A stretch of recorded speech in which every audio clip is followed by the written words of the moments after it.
Direct आता पांडे चौकात आहे, पांडे चौकात आहे डायरेक्ट इथलं झालं पडलं आहे पांडे चौकात सापडत नाही निघाले आता हो हो सहा जिल्हा परिषद सहा जिल्हा परिषद पाणी पाणी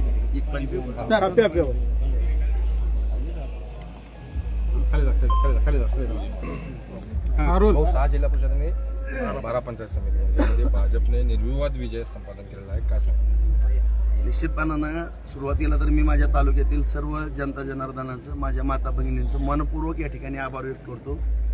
त्यांनी माझ्यासारख्या कार्यकर्त्यावरती गेली 20 वर्ष ही पंचायत समिती आणि आताची 5 वर्ष रौप्य महोत्सव साजरा करण्याची संधी या तालुक्यातील जनतेने या ठिकाणी आम्हाला दिली. त्याबद्दल मी संपूर्ण या तालुक्यातील जनतेचे मनपूर्वक आभार व्यक्त करतो.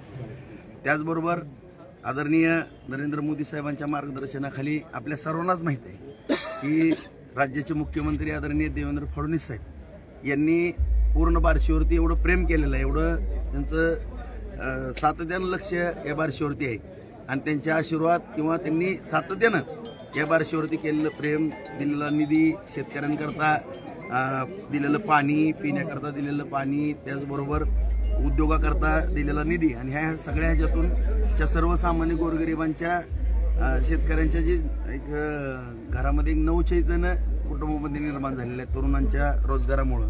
त्याचबरोबर भविष्यकाळामध्ये पण साहेब फार मोठं या ठिकाणी योगदान देणार ह्याची मला पूर्णपणे खात्री आहे.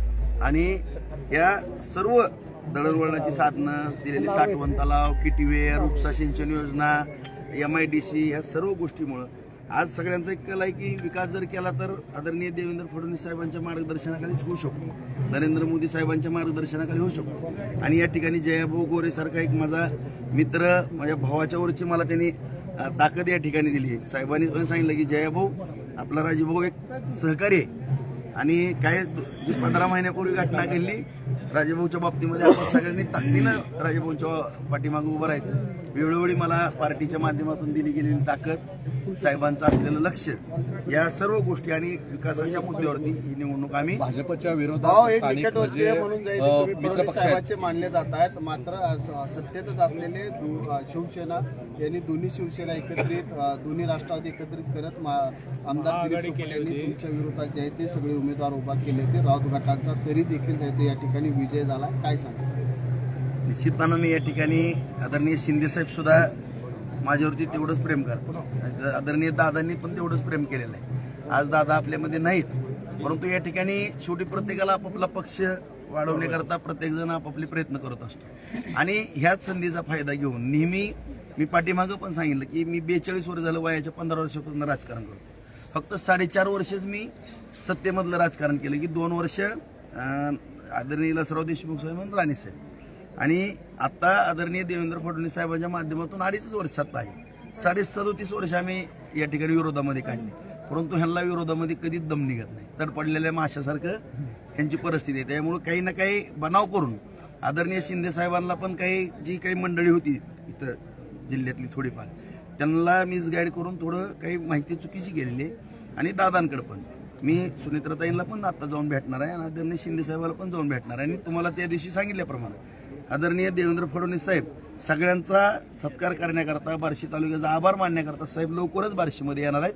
त्यावेळेस ही दोन्ही नेते या ठिकाणी बार्शीमध्ये साहेबांवर दिसतील आणि बार्शीकरांना आशीर्वाद देतील आणि आभार मानतील. विधानसभेचा बचपा काढला काय सर्व विरोधकांना खाता सुद्धा उघडतात. नगरपालिका पण तुमच्या ताब्यात आली, बाजार समिती पण तुमच्या ताब्यात आली, म्हणजे ही हॅट्रिक आहे तुमच्या विजयाची. नाही, मुळात विषय असा आहे की मी विकास कामानं झपाटलेला एक कार्यकर्ता आहे आणि कधी नाही ती 2.5 वर्षाची सत्ता 2.5 वर्ष विरोधात होतो मी अपक्ष असताना आदरणीय साहेबांना पाठिंबा दिला होता आणि मी त्यावेळेस माजी आमदार होतो, साहेब मुख्यमंत्री होते गेल्या वेळेस. त्यांनी त्यावेळेस पण मला ताकद दिली. त्या गेली निवडणूक सुद्धा आम्ही भारतीय जनता पार्टीच्या माध्यमातून भाजपची लढवली, तिथं बहुमत मिळवलं. परंतु 2.5 वर्ष विरोधात होतो आम्ही सुरुवातीला आमदार म्हणून. परत 2.5 वर्षा कालखंडामध्ये साहेबांनी एवढं प्रेम केलं की एक विरोधी पक्षनेत्याला पाठिंबा देणारा अपक्ष आमदार आहे आणि त्यामुळं साहेबांचं विशेष लक्ष बार्शीवरती गेलं आणि सगळ्या योजना बार्शीमध्ये 5,000 कोटी या ठिकाणी आपण आणू शकलो आणि सगळ्या शेतकऱ्यांच्या तरुणांच्या जीवनामध्ये क्रांती घडत या ठिकाणी येत होती. आणि या सगळ्याच गोष्टीचं तिन्ही जी साथ आहे ती तुम्ही वाचपा काढण्याचा मुद्दा वेगळा, परंतु या ठिकाणी जे माझ्याबद्दल निगेटिव्ह पसरवलं होतं विधानसभेला ते सक्सेस का झाले. मी फक्त विकास कामानं झपाटलेला कार्य करत होतो. जर मी नाही मुंबई पुणे सोलापूरला गेलो तर निधीची कुठंतरी कमतरता पडेल आणि नुकसान होईल ही काळजी मला लागली होती. आणि ही इकडे वेगळे षडयंत्र रचत होते. माझ्याबद्दल निगेटिव्ह पसरवणं, माझ्याबद्दल, माझ्या भावाबद्दल, माझ्या म्हणजे कुटुंबाबद्दल, माझ्या मुलाबद्दल किंवा माझे भाऊ असतील, पुतणे असतील किंवा सगळ्या मुलांबद्दल सारखं काही ना काही नाही. पण मी शेवटी जनतेच्या कोर्टात गेलो. आता त्यांनाच विचारलं मी, माझ्याकडनं नेमकं काय चुकलंय मला सांगा. ज्यावेळेस माझी चुकत दिसत नव्हती त्यावेळेस मग जनतेच्या पूर्ण लक्षात आलं की ह्यांनी जे काही वावड्या उठवल्या होत्या त्या अत्यंत चुकीच्या होत्या. आणि राजीभाऊ सारख्या प्रामाणिक कार्यकर्त्याला आपण शिक्षा दिलेली आहे आणि ह्या शिक्षेतनं निर्दोष सुद्धा माझ्या तालुक्यातल्या जनतेनंच ती कोर्ट आहे त्या कोर्टानेच मला असं या ठिकाणी सल्ला काय सोडलंय. देणार, विरोधकांना सल्ला काय देणार? अशा पद्धतीचं कुणाची कुटुंब उद्ध्वस्त करू नका किंवा कुणाबद्दल अशा चुकीच्या वावड्या उठवू नका.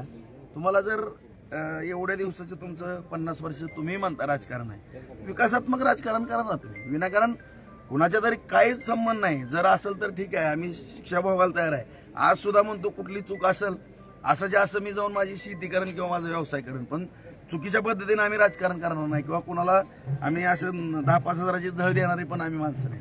पण विनाकारण आमच्याबद्दल आमचे व्यवसाय, आता आमचे काय 2 नंबरचे व्यवसाय आहेत का? सगळे 1 नंबरचे अधिकृत लायसन काढलेले आमचे. आता व्यवसाय करणं हा गुन्हा आहे का? व्यवसाय करणं हा गुन्हा आहे का? आणि प्रामाणिकपणानं कुठल्याही एका व्यवसायामध्ये जर आमची चिटिंग आढळली तर जी शिक्षा आहे ती आम्ही भोगायला या ठिकाणी तयार आहे. परंतु आम्ही आणि ह्यांनी कधी आयुष्यात उद्योगच केले नाही आणि आमच्या व्यवसायाबद्दल टीका करत राहिले. भाऊ 3 निवडणुका झाल्या, मात्र कार्यकर्त्यांची अशी इच्छा आहे की आता भाऊचा जो पराभव झाला होता तो भाऊला पण पक्षाने जे आहे ते न्याय दिला गेला पाहिजे, अशी कार्यकर्त्यांची इच्छा. मी कधीच अपेक्षा MLC ला वर्णी व्हायला पाहिजे अशी इच्छा कार्यकर्त्यांनी मी अपेक्षा ठेवून काम करणारा कार्यकर्ता नाही. आपल्या सगळ्यात माहित आहे साहेब माझ्यावरती किती प्रेम करतात, पण मला काम करत मला तुम्हाला आता सांगायला आश्चर्य वाटतं की साहेबांनी पाठीमागच काही विचार माझ्या बाबतीमध्ये करण्याचा प्रयत्न केला, परंतु मी सांगतो की प्रामाणिकपणे मला जनतेच्या कोर्टातनं न्याय पाहिजे नव्हता. मी गेलो, जनतेच्या कोर्टातनं न्याय घेतला आणि पुढची माझी वाटचाल एक भारतीय जनता पार्टीचा कार्यकर्ता या ठिकाणी करत राहणार. नगरपालिकेच्या वेळेस देखील तुम्ही आत्मविश्वास व्यक्त केला होता की 18-0 निवडून येतील काय? नाही, मी सांगितलं ना तुम्हाला, शेवटी एखाद्यावरती अन्याय झाला ना, शेवटी ही पाहणारी जनता आहे. शेवटी माझ्या किंवा माझ्या परिवारावर या ठिकाणी अन्याय झाला होता. हे सगळ्यांनी पाहिलं, सगळ्यांनी खात्री केली आणि ती थोडा पिरियड होता, मला फिरता पण आला नाही जास्त. मला शहरामध्ये तर मी 2 दिवस पण फिरू शकलो नाही. 7,500 मतानं शहरामध्ये 2 दिवस पण फिरता आलं नव्हतं मला. आणि ग्रामीणमध्ये पण बरीच मोठी मोठी गावं जी आम्हाला 500-600 प्लस असायची ती 200-150 अशी मायनस गेली. आता बघा तुम्ही रिझल्ट कसा आहे. जवळपास 54,000चं मताधिक्य आणि शहरातलं 46, जवळपास 58,000 मताधिक्य. आज या बार्शी तालुक्यामध्ये ही जनता एवढं भरभरून प्रेम करते आणि माझ्या माहितीप्रमाणे जिल्ह्यामध्ये आणि राज्यामध्ये रेकॉर्ड असेल.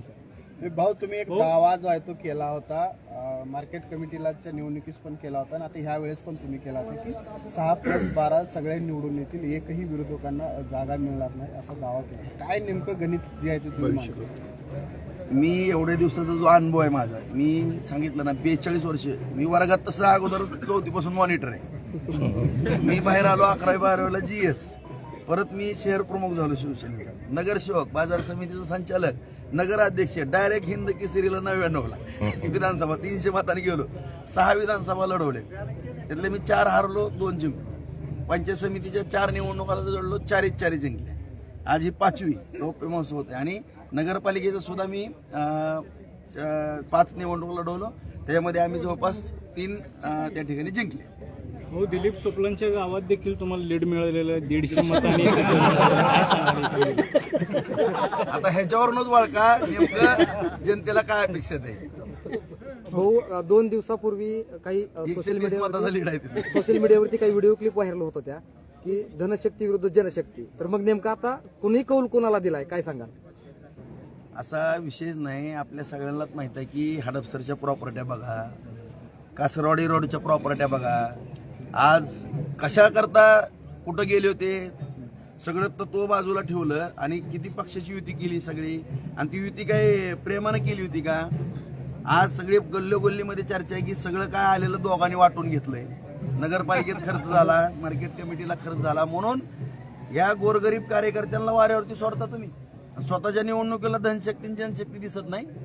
आताच कार्यकर्त्याच्या निवडणुकी कार्यकर्ते वाऱ्यावर सोडले. मी तुम्हाला खोटं बोलत नाही.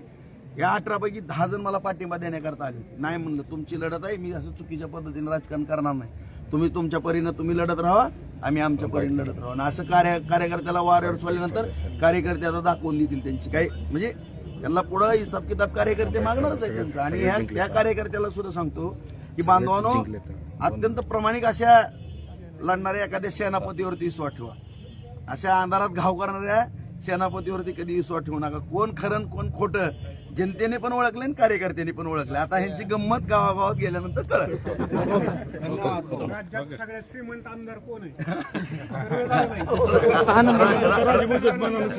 राज्यामध्ये सगळ्यात 6व्या नंबरला श्रीमंत आहे. रवी थोडा रेकॉर्ड